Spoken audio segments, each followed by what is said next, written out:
Về len mình sử dụng hai loại len có kích thước cỡ sợi là 1.5mm và một loại len có kích thước cỡ sợi là 2.0mm. Vì thế mình sẽ sử dụng hai loại kim là kim có kích thước 2.0mm và kim có kích thước là 2.5mm. Ngoài ra kèm theo các nguyên liệu là kẹp tóc có kích thước là 3cm, phấn má hồng, kim đánh dấu, kéo cắt len và kim khâu len. Rồi bây giờ chúng ta sẽ cùng nhau móc mẫu kẹp này nha. Ở mẫu thỏ và cáo thì chúng ta sẽ móc tương tự nhau, chỉ là về màu sắc nó khác nhau, và ở hàng thứ ba chúng ta sẽ có cái cách tạo lỗ tai riêng. Trước hết thì mình sẽ hướng dẫn mọi người móc mẫu thỏ trước nha. Mình sử dụng len màu xám để tạo nút thắt đầu tiên.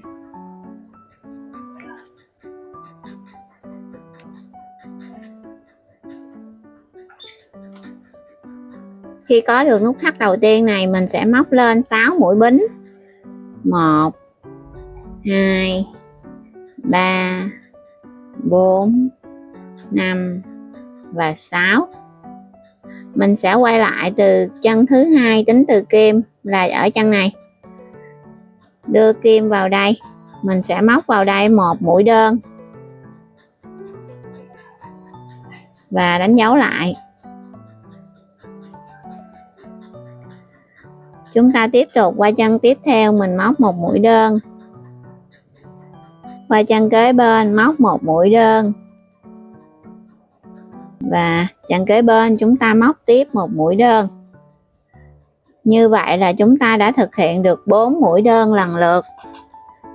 Còn đến chân cuối cùng này chúng ta sẽ móc vào đây là một mũi đơn bằng len màu xám này, và chúng ta ở mũi này mình sẽ đồng thời đổi màu len, cho nên là mình sẽ móc một mũi đơn chưa hoàn thành ha. Mình sẽ lùi lại, mình lùi lại như thế này và mình sẽ thay bằng màu len màu trắng này, mình sẽ kéo qua. Sau đó cùng chân này chúng ta sẽ thực hiện thêm 2 mũi đơn màu trắng nữa. 1 2. Rồi chúng ta sẽ qua bên đây, chúng ta móc đối xứng lại. Qua chân tiếp theo này chúng ta móc một mũi đơn. Đồng thời mọi người sẽ kẹp luôn tất cả đoạn len này vào như thế này nha.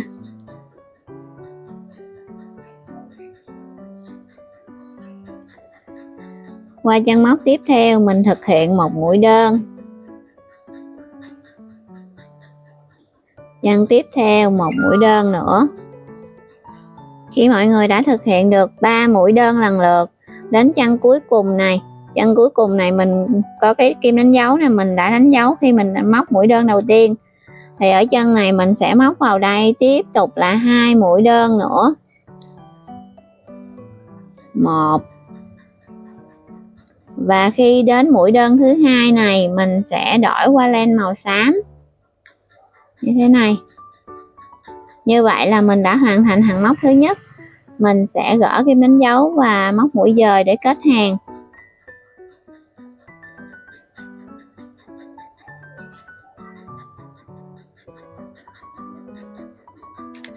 Rồi ở đây mình sẽ cắt đi cái đoạn len mà mình nói vào và cái đoạn len thừa của màu len màu xám nha.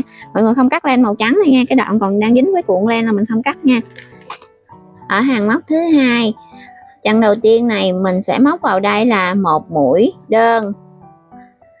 Cũng tiếp tục ở chân đó mình sẽ móc thêm một mũi đơn nữa, hay còn gọi là mũi tăng đó mọi người. Rồi mình gắn kim đánh dấu vào. Qua chân tiếp theo này mình móc một mũi đơn. Hai chân tiếp theo mình sẽ móc mỗi chân là một mũi đơn. Rồi sau khi thực hiện xong mũi đơn ở đây thì đến cái chân bên đây còn lại một chân màu xám nè, mình sẽ móc vào đây là một mũi tăng, là 2 mũi đơn chung chân nè. Đó. Rồi qua chân kế bên mình sẽ móc vào đây một mũi đơn bằng len màu xám và mình sẽ không kết thúc mũi và mình kéo len màu trắng lên để đổi màu. Và mình sẽ tiếp tục thực hiện là mũi tăng. Thì mình được một mũi đơn rồi. Ở chân này mình sẽ móc thêm một mũi đơn nữa như thế này. Rồi qua chân tiếp theo mình sẽ thực hiện mũi tăng bằng len màu trắng.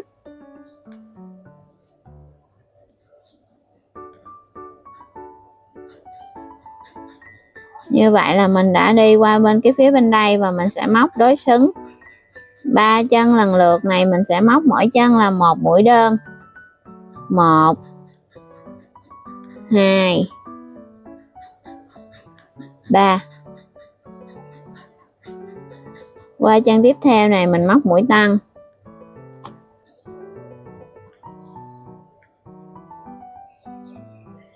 Còn lại chân móc cuối cùng mình cũng móc vào đây là mũi tăng. Và đồng thời mình sẽ đổi qua len màu xám.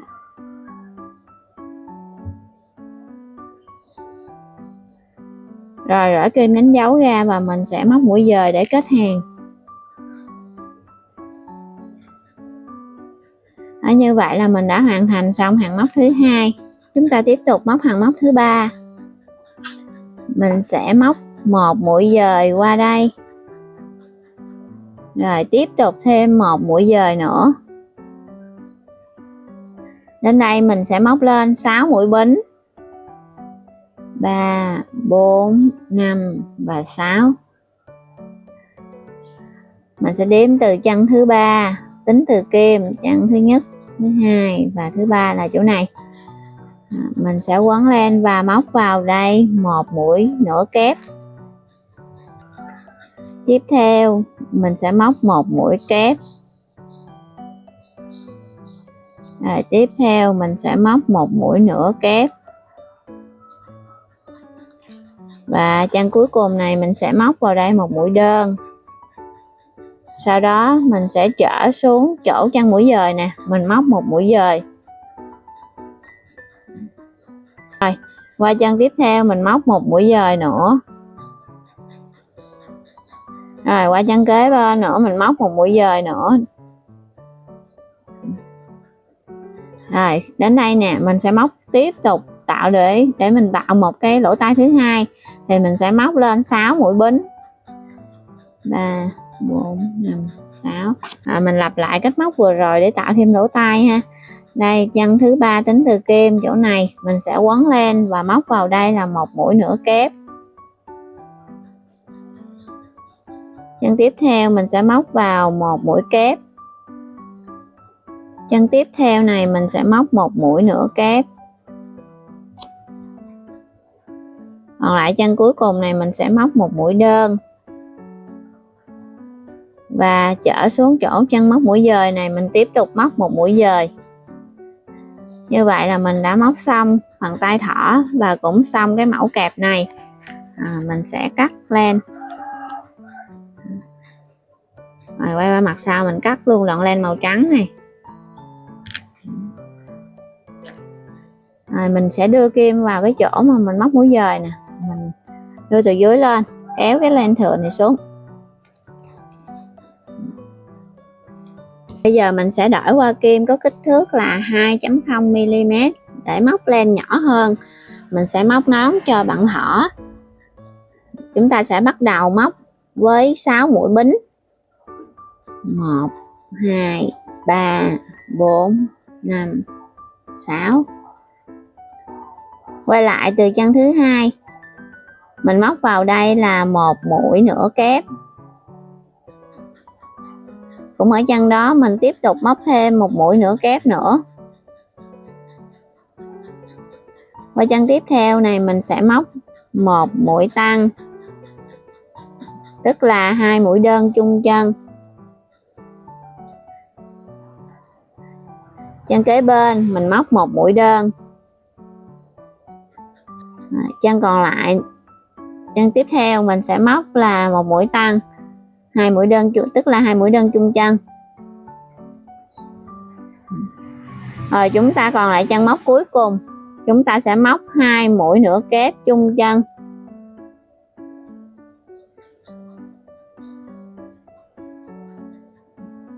Rồi mình khóa mũi.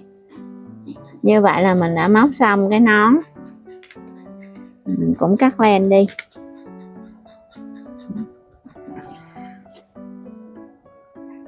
Đây đó nữa chúng ta sẽ dán tạo hình, nó sẽ như thế này. Qua đến mẫu cáo này, các bạn sẽ móc y chang như mẫu thỏ từ hàng thứ nhất đến hàng thứ hai, và đến hàng thứ ba này chúng ta sẽ bắt đầu móc để tạo hai cái lỗ tai. Ở chân móc đầu tiên này mình sẽ móc vào đây là một mũi đơn. Qua chân móc tiếp theo này mình sẽ móc vào đây là một mũi nửa kép. Rồi mình móc lên một mũi bính, và mình quay lại chỗ đầu của mũi nửa kép nè, trên đầu này mình sẽ móc vào một mũi dời.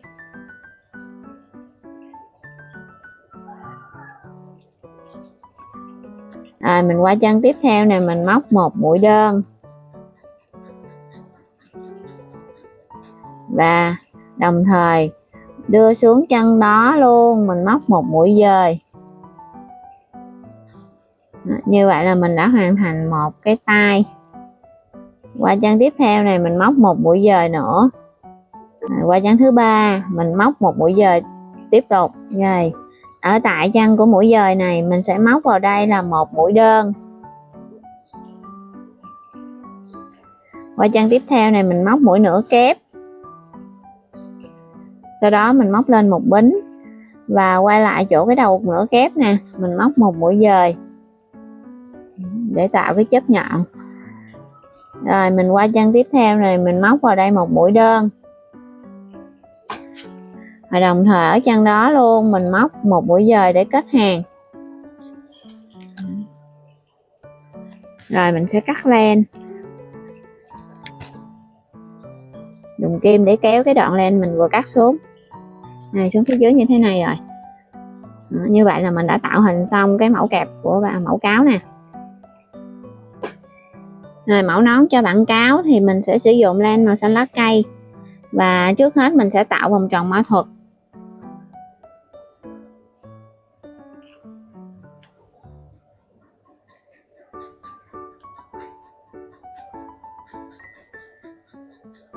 Rồi sau khi mà mình tạo được vòng tròn mã thuật rồi, mình sẽ móc vào vòng tròn này là một mũi đơn, tiếp theo là một mũi nửa kép, tiếp theo sẽ móc hai mũi kép,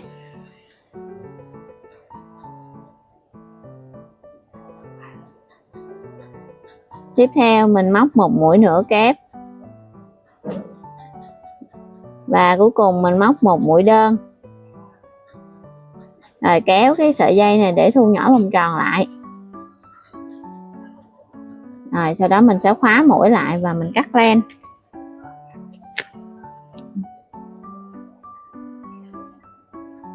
Rồi mẫu này mình sẽ dán như thế này, mình dán cái bề trái ra phía trước nha. Rồi mình sẽ sử dụng kim khâu len và một ít len màu đen nè, mình sẽ khâu tạo hình cái phần miệng. Mình đưa kim vào ở giữa, rồi đưa kim xuống.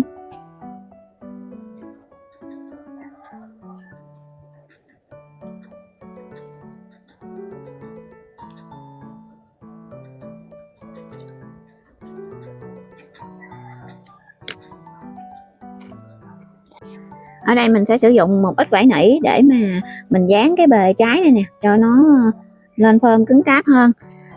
Thì mình sẽ ướm cái mặt của bạn cáo lên, rồi mình sẽ cắt ra một mảnh hình vuông.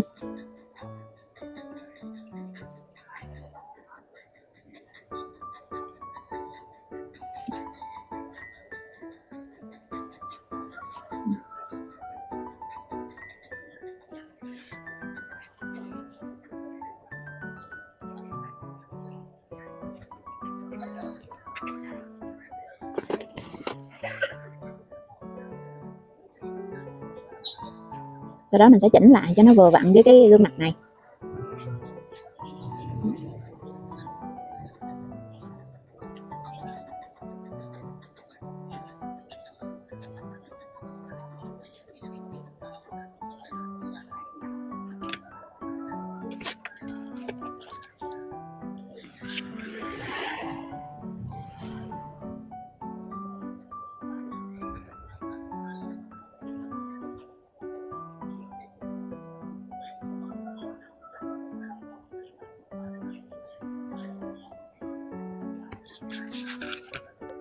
Rồi bây giờ mình sẽ dán cái miếng vải nỉ này vào.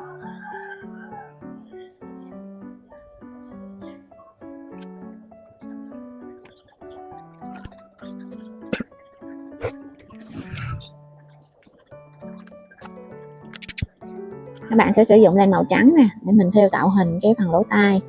Mình đưa kem lên đây.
Sau khi chúng ta đã dán xong các chi tiết này vào rồi, chúng ta chỉ cần dán vào cái phôi kẹp này nữa là xong.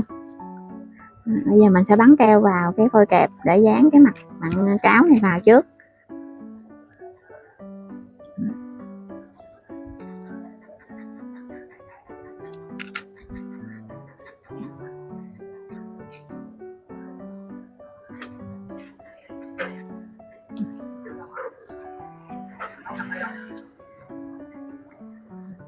Mình sẽ đánh một ít má hồng vào.